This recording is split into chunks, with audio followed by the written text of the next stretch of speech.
Here's our chopped garlic.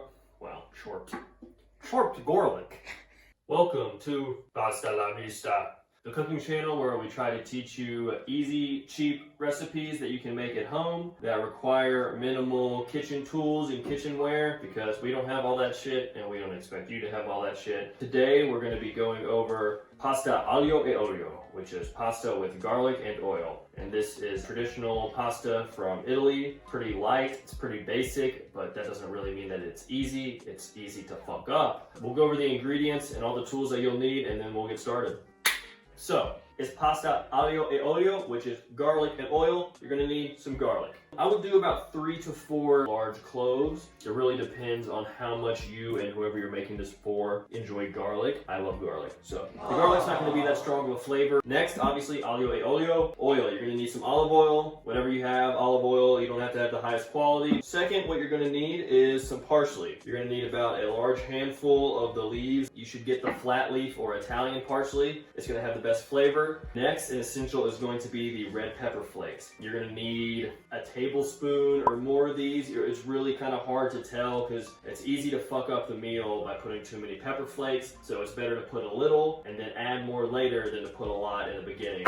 All right, next you're gonna need salt. Now this is pretty much only to salt the water once it starts boiling. Next, you're obviously gonna need some spaghetti. This is some just regular grocery store spaghetti. This is some nicer quality spaghetti. Obviously the nicer spaghetti is gonna be better, but it's spaghetti. It doesn't really matter. Next, you may want to put some lemon on it. This is gonna give it a nice bright flavor, a little zest. I really like this a lot. It makes it a lot lighter. This is not something everybody does with their recipes. Maybe make it once without the lemon, make it once with the lemon, and decide which one you prefer. All right, so something else you're gonna need is some sort of spatula, metal or wooden preferred. We don't wanna use plastic because we're not barbarians. Really depends on what kind of pan you're working with. Something to mix the pasta and the water with so that it just doesn't, holy fuck. Something to mix the water, something, okay. I'm being judged right now. You're gonna need some sort of ladle or spoon, preferably something that you can grab the pasta out of the pot with and put it into the pan. You're also going to need some sort of ladle or a big spoon so that you can scoop some of the pasta water into the oil before you put the pasta in the oil and garlic sauce. You're also maybe gonna need some sort, I don't really know what these are. There's some sort of pasta tweezer things. You can use like chopsticks, something that you can just mix it with easily. You're also going to need a nice sharp knife to thinly slice the garlic and to chop up the parsley.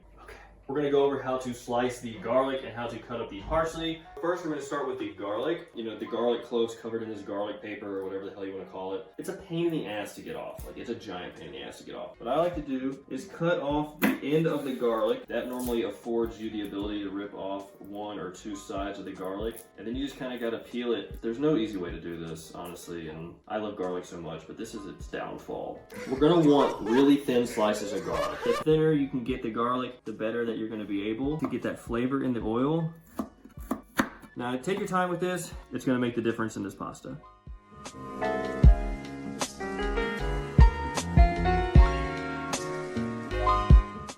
So here's our chopped garlic. Something I would recommend is to peel the garlic before you start slicing, because if you slice 1 or 2 cloves and peel the other ones, your fingers are going to be really sticky and it's going to be a big pain in the ass. And we don't want that. We want our asses to be pain-free. We are going to start chopping the parsley next. An easy way is to lay down some leaves of parsley on top of each other. You want to try to put the biggest leaf that you can on the bottom. It's going to kind of be the cigar wrapper of this. And then you want to lay your other leaf in the center. You'll probably have to do this 2 or 3 times, but I promise you guys, it's going to make it a lot easier. Okay, so once you have it like this, what you're going to want to do is roll it up like a cigarette or a cigar or a joint or whatever you do or don't smoke. And once you have it nice and tight like this, you get your knife, start at the edges, but once you get to the rolls, just gently kind of cut through it. It doesn't damage the leaves like when you just chop it. And you just chop them. This works. It gets you some nice parsley. This is gonna help it to where you don't lose a lot of the flavor and juice to the cutting board. You can see there's almost no green on the cutting board, which is really nice. Gordon Ramsay taught me this method from one of his YouTube videos, so.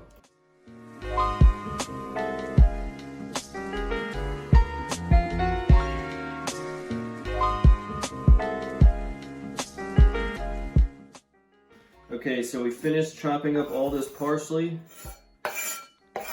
That little roll method definitely helps a ton. So our water is boiling, so we're going to add our salt. 2 to 3 large pinches of salt. You want this to be very salty water. And then once it's completely mixed, find a way to, I mean, you don't have to taste the water. So normally I just dip my finger in there. It's really not that hot. That's salty water. I wouldn't recommend you do that, obviously. Do whatever you need to do. What we're going to do next is we're going to put our olive oil into our non-stick pan or whatever kind of pan you're using. You're going to want a nice layer of olive oil. You know, I don't really know the exact measurements here. You just want it to be coated, maybe a little more. Obviously, the more people that you're going to have, the more you're going to need. We put our burner on medium-low. We're going to let that olive oil heat up a little. So what we're going to do next is we're going to add our spaghetti. We eat a lot of spaghetti. We go about this for 2 people. We're going to take our spaghetti, twist it, drop it in, let it spread out like that. We can add our garlic. We're going to get that nice and spread out to where it's all coated and cooking. You're going to want the pasta to be al dente when you add it into the sauce. Al dente means a little firm. So we cook it for about 7 to 8 minutes. Okay, so while the pasta's cooking, just kind of maintain your garlic. You don't want it to get too hot. You don't want it to get too brown. It should take about 3 to 4 minutes for it to reach the point where we want to add our red pepper flakes. Our garlic is starting to brown on the smaller bits. It's been about 4 minutes, so we're gonna go ahead and add our red pepper flakes. Again, you need to be really careful with this. Don't add too many. You can always add more later once the pasta is cooked. A few taps, that should be good, maybe a little more. I have ruined this meal before by adding way too many pepper flakes and making it pretty much inedible. Looks like a teaspoon maybe, a little more. I'm gonna turn this off. Don't want to overcook the garlic. And then once our pasta is almost ready, we're going to turn it back on to a low simmer. We're going to check to see if our pasta is ready. The best way to do this is just get a piece of spaghetti, take a bite. It's a little undercooked, which is what we want. We're going to put this back on a low simmer. We're going to add a ladle full of pasta water. Be careful, this may kind of splash some oil. You're going to want it to be sizzling like that.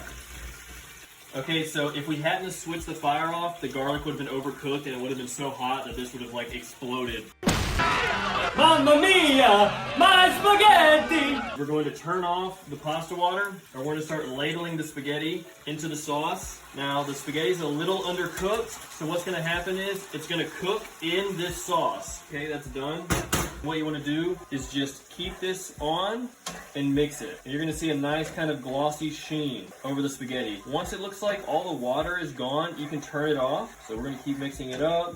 Okay, I turned off the flame under the pan.